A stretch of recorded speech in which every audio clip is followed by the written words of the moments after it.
Catching lightning. All right. So I just published a piece and it's about this funny thing I used to do, a little bit embarrassing, which is I used to set goals and I thought, the bigger the goal, the more ambitious the goal, the better. Then I'd hype myself up.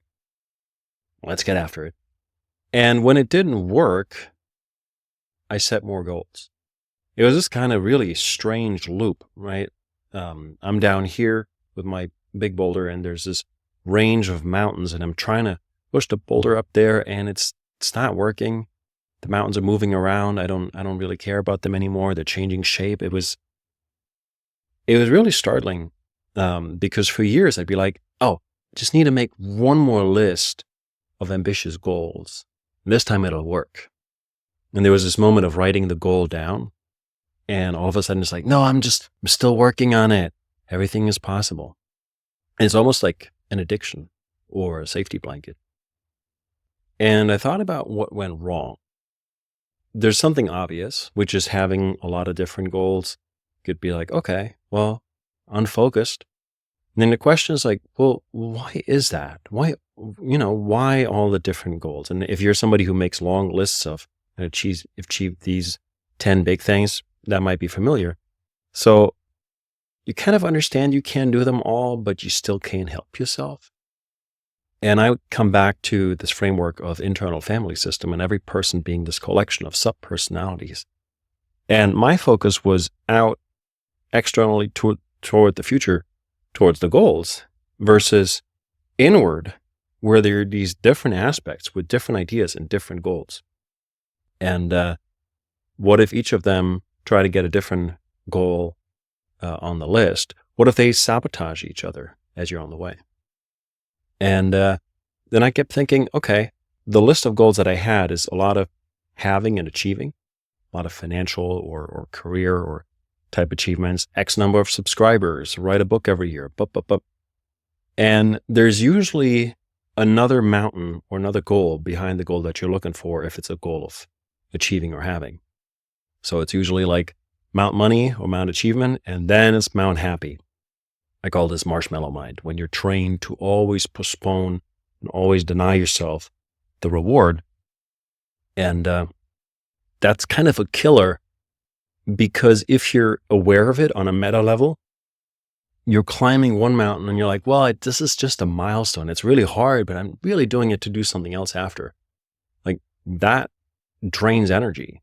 Goals of having are kind of dead, right? They're not wrong. They're good. They're a platform. They're a platform for other things.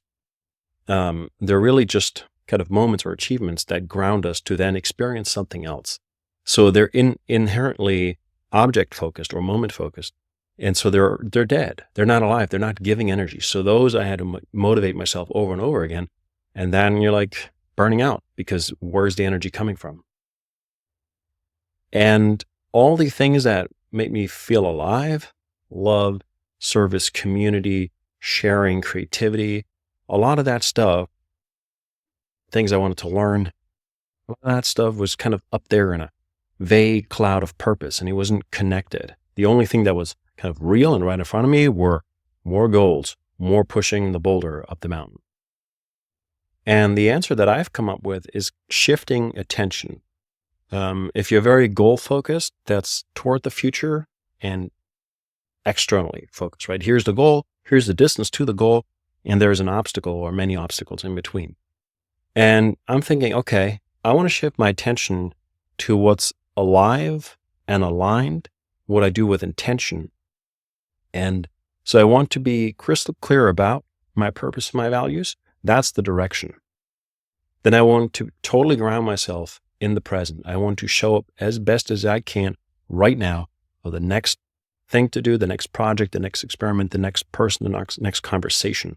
Not the mind of the future, not the mind of the past, right here.